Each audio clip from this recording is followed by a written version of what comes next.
The air in Norma's table crackled with unspoken tension. A congresswoman, Jasmine Crockett, simply wanting lunch, was told to leave because her presence made customers uncomfortable. It was a quiet act of defiance, a subtle power play that could have erupted into a media circus.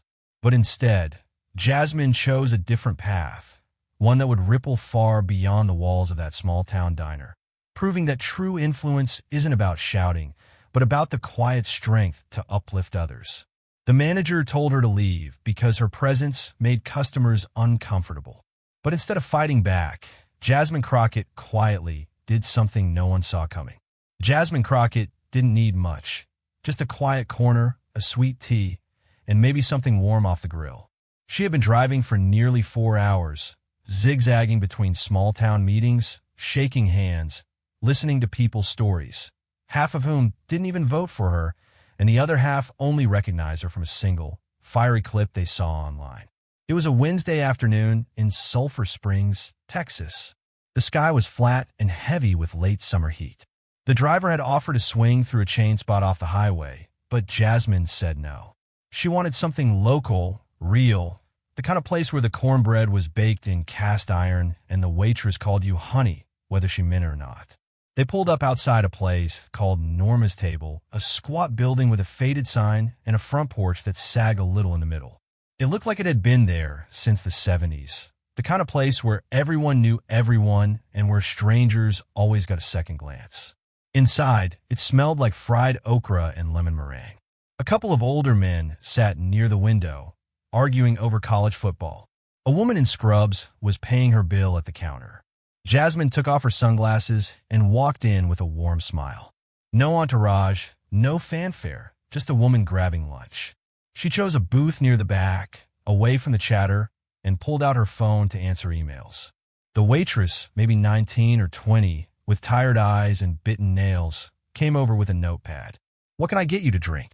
"Sweet tea, if it's fresh, and maybe the chicken fried steak."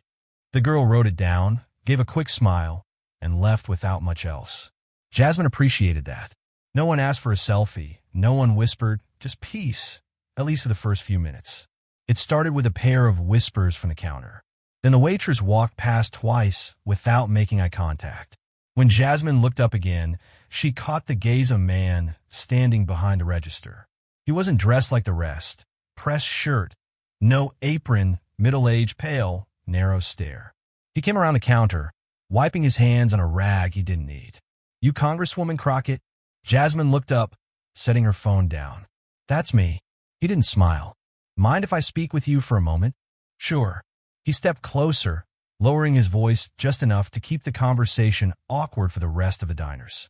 "I think you should leave." She blinked, not because she was shocked, but because she wanted to give him space to clarify. "Excuse me, you're not welcome here. I run a family business, and I don't like what you stand for.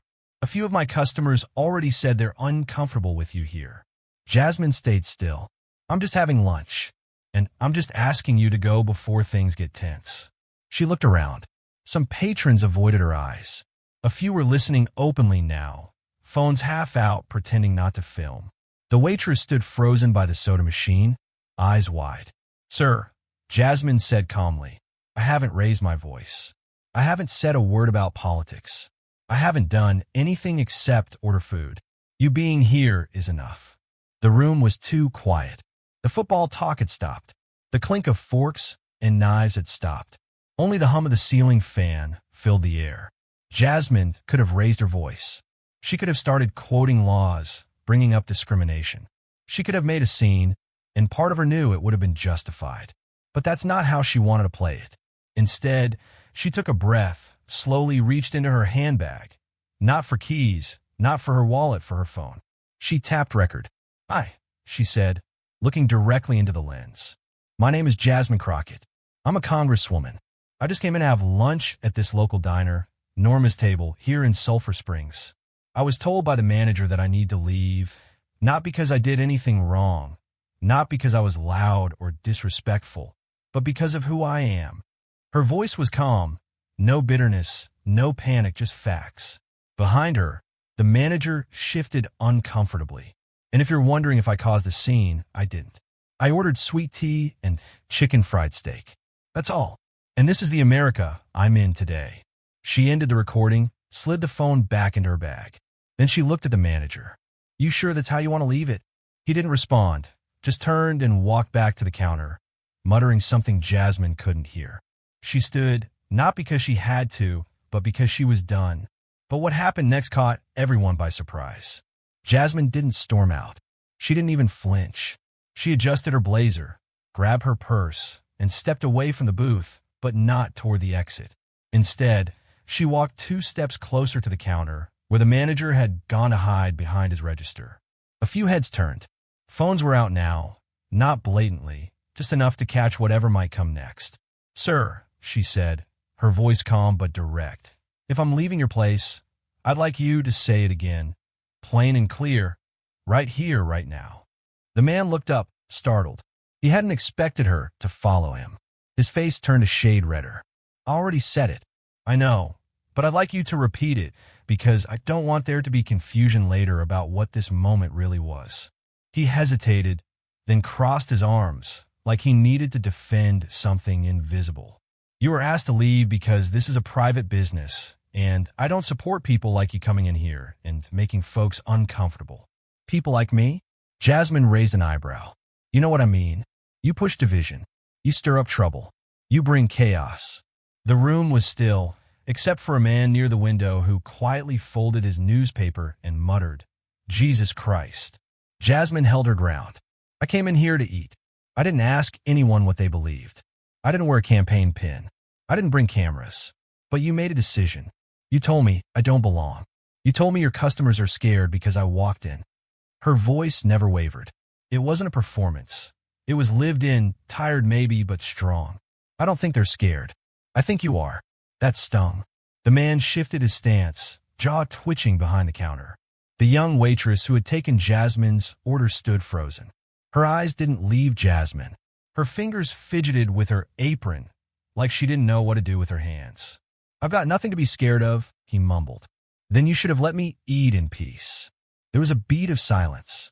No one moved, no one blinked. Then Jasmine took a step back, looking around the room. She wasn't grandstanding. She wasn't preaching. She was just speaking as if she were talking to her own aunt at a kitchen table. "I've walked through courtrooms and protests and Senate hearings. I've been screamed at on camera. I've been misquoted, threatened, called every name you can think of. But you know what still shocks me? Moments like this.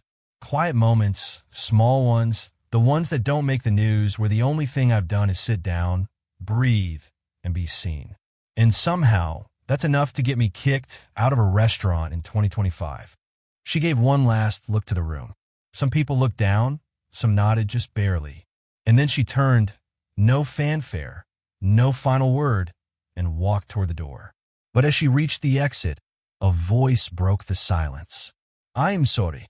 Jasmine paused, turned around. It was the waitress. She stepped out from behind the counter, cheeks flushed pink, her hands trembled just a little. I didn't know he was going to say that. I swear I didn't." Jasmine gave a soft smile. "You didn't do anything wrong. But I served you," the girl said, voice cracking slightly, "and I didn't say anything. I should have said something." "You just did."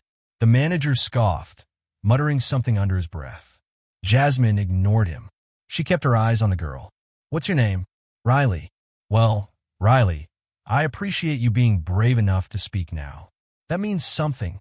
Jasmine turned back toward the door, but Riley blurted out again, "Can I give you your food to go?"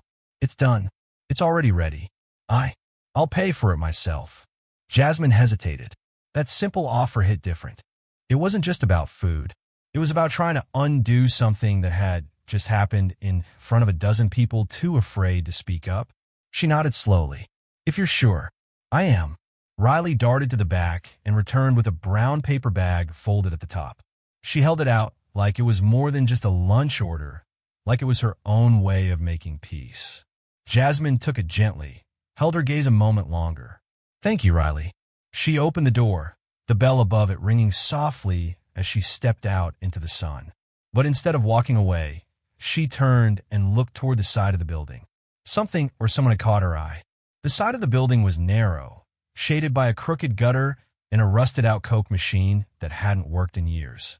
Jasmine spotted the movement just beyond the edge of the building, barely a glance. She paused, then stepped off the sidewalk and followed the path around the corner. That's where she saw her. Riley, the young waitress, was crouched on the back steps of the restaurant with her face in her hands. Her apron was balled up at her lap. She hadn't seen Jasmine yet. She was breathing hard, trying to keep her sobs quiet, the kind of cry that feels more like frustration than sadness. Jasmine didn't say anything right away. She just stood there for a moment, giving her space. When Riley finally looked up, her face flushed with embarrassment. "I didn't mean for you to see me like this. You okay?" "I'm fine," she said quickly, too quickly. Jasmine didn't push. She sat down on the step beside her, careful not to spill the to-go bags she was still holding. "You sure about that?" Riley looked away, wiped her face on her sleeve. "I've worked here since I was 17. I don't have a lot of options. My son starts kindergarten in 2 weeks. His shoes are too small, and I was going to use this week's tips to get him new ones. I can't afford to lose this job." Jasmine listened, not with pity, with attention. "I get it." "No," Riley said, shaking her head. "You don't. You have power. You can leave here and call a press conference. You have people who care what you say. I'm just some girl with rent due on the 1st. Jasmine let that sit for a second. "Riley, I didn't always have a microphone. I was a public defender for years. Before that, I was a broke college student who waited tables and ate cereal for dinner. I've had men talk down to me, tell me I wasn't allowed in the room, and cut my pay behind my back." Riley looked over, not quite believing her. "You?" she asked. Jasmine nodded. "Me. The only difference now is when they try it, more people are watching." The younger woman let out a shaky breath. "You shouldn't have to say sorry for how someone else acted," Jasmine said. "But you did, and that took guts. That matters more than 100 tweets from people pretending to care." Riley stared at the gravel beneath her feet. "I didn't know what to do when he started talking to you like that. I felt sick." "You're not alone." They sat in silence for a moment. No speeches, no phone cameras, just 2 women on a concrete step behind a greasy diner, talking like they'd known each other for years. Then Jasmine reached into her bag, not for her phone this time, but for a folded envelope. She held it out. Riley stared at it like it might be a trick. "What is it?" "Help." Riley hesitated, but eventually took the envelope. Her hands trembled slightly as she opened it. Inside was a personal check and a handwritten note. Riley covered her mouth as her eyes scanned the page. "I know, I can't take this." "It's not charity," Jasmine said gently. "It's a chance. You said you don't have many options. This gives you a few more, enough to walk away from a place that doesn't respect you, enough to give your boy what he needs, maybe even enough to breathe for a minute." Tears welled up in Riley's eyes again, but these weren't from shame. "Why me?" she whispered. "Because I saw you, and you reminded me of someone I used to be." Jasmine stood, brushing off her pants. "You don't owe me anything, but if you ever find yourself in a place where you can help someone else, do it. That's how we build something better." Riley nodded slowly, still gripping the envelope. Jasmine gave her one last look, then turned back toward her car. No press, no audience, just a quiet act behind a small diner in Sulphur Springs. But the moment didn't stay private for long. By the time Jasmine reached her car, her driver had already stepped out and opened the door. But she didn't get in right away. She stood for a moment, gazing back at the diner, like she was trying to burn the whole experience into memory. Not the embarrassment or the disrespect, but the small moment of grace she'd just shared with a stranger behind the building.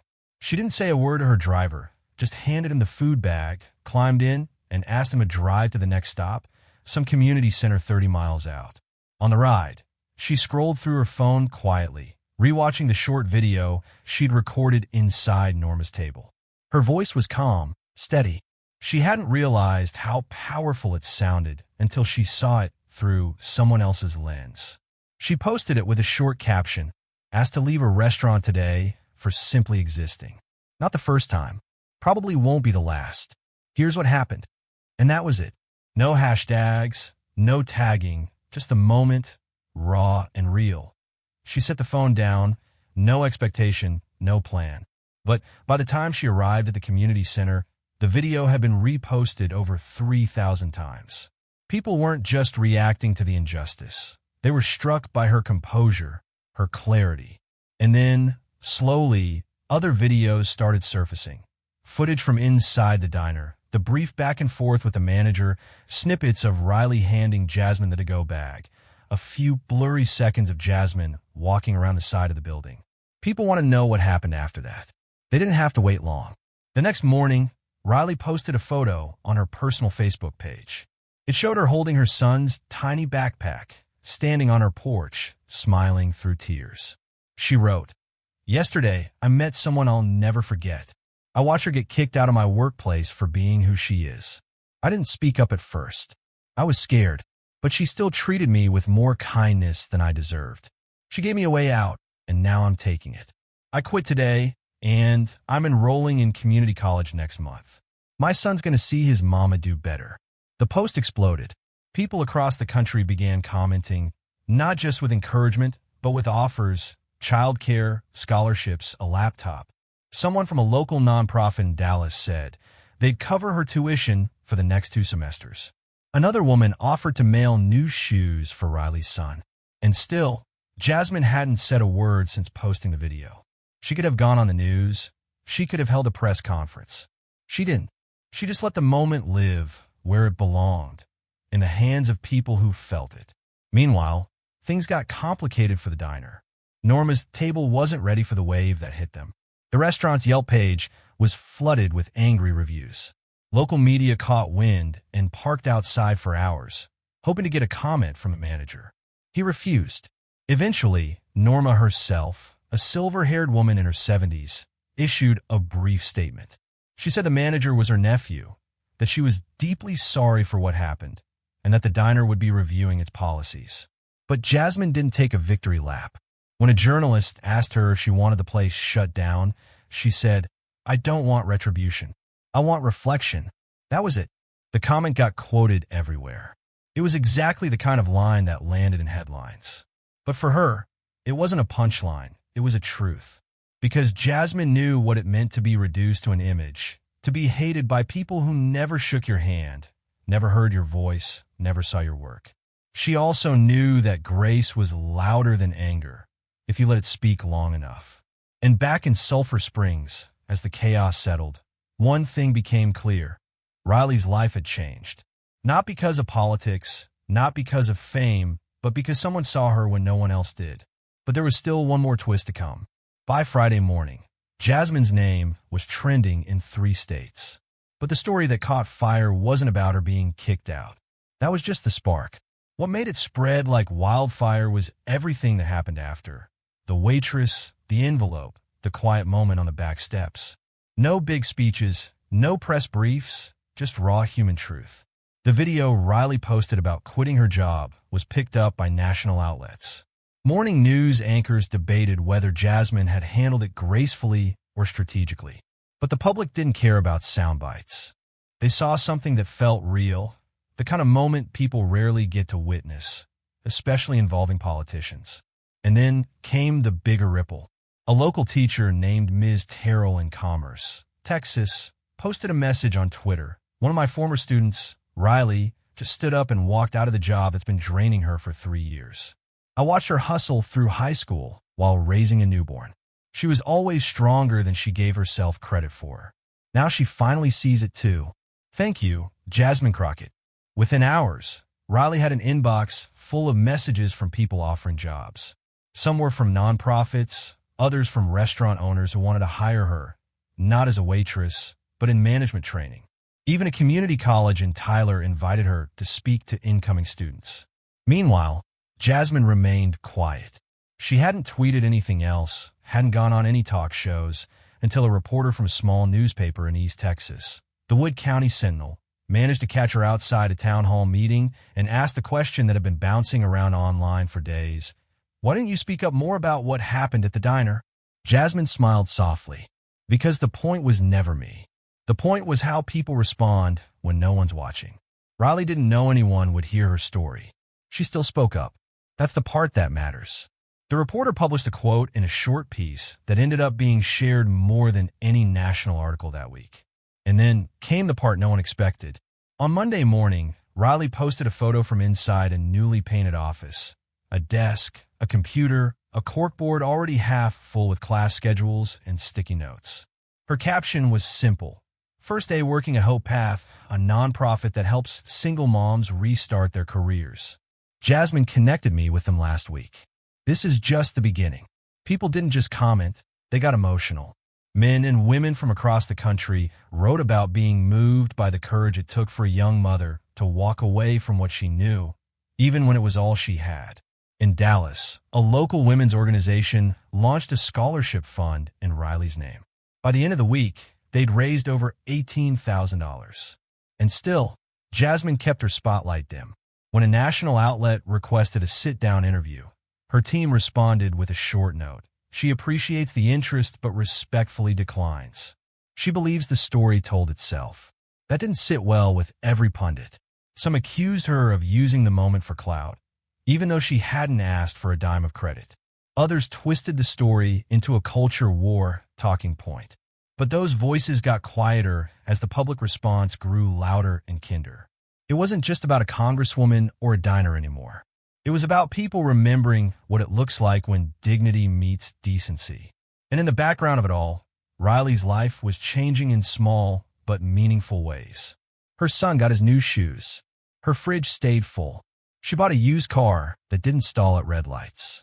And every now and then, she'd look at that envelope, still folded up in her nightstand, and remember what it felt like to be seen. But Jasmine hadn't said her final word. Not yet. 3 weeks passed. By now, the national buzz had quieted. A new scandal had taken over headlines. Some celebrity drama was on every screen, and most people had moved on. But in Sulphur Springs, something was still unfolding quietly, steadily. Riley had settled into her new job at Hope Path. It wasn't glamorous, but it was real. She managed intake forms, organized supply drives, and helped other women like her figure out how to rebuild. For the first time in years, she didn't wake up dreading the day ahead. She had a desk, a drawer with her name on it, and a tiny space heater she bought herself with her second paycheck. Her son Kyle started kindergarten with a lunchbox full of snacks and sneakers that lit up when he ran. Riley still walked him to the bus stop every morning, and every evening they practiced sight words at the kitchen table. She had no idea that Jasmine was still keeping tabs on her from afar. It wasn't until a letter arrived at Hope Path that Riley found out. It was addressed to her by name, written in clean black ink. Inside, a single sheet of stationery and a photo. The photo showed Jasmine standing outside a small brick building with a hand-painted sign, Crockett Learning Center, opening spring 2026.